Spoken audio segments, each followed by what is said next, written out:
સુરતના સાયણમાં જે પ્રમાણે હત્યાની ઘટના બની હતી તેમાં હવે મોટો ઘટસ્ફોટ થયો છે આખી ઘટનામાં। જી હા, જે પ્રમાણેનો આખો આ કિસ્સો સામે આવ્યો હતો ઓલપાડના સાયણમાં સગીરની હત્યાનો જે કેસ છે અને હવે સમગ્ર મામલે ખુલાસો થયો છે।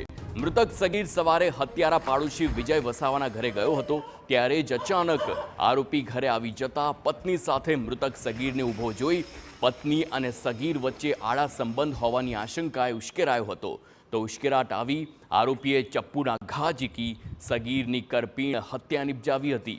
હત્યાની જાણ થતાં જ પોલીસે ઘટના સ્થળે પહોંચી હત્યાનો ગુનો દાખલ કર્યો અને આરોપીને ઝડપી પાડવા તજવીજ હાથ ધરી છે।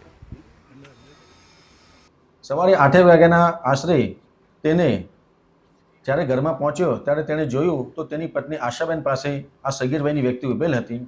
તો આ વિજયભાઈએ તે સગીર વયની વ્યક્તિ સાથે તેની પત્ની સાથેના ઝઘડા તેની પત્ની સાથેના શક વેમ રાખી અને આ સગીર વયની વ્યક્તિ સાથે ઝઘડો કરી અને સગીર વયની વ્યક્તિને ગળાના ભાગે ચાકુના ઘા મારતા આ વ્યક્તિનું મોત નિપજેલ છે।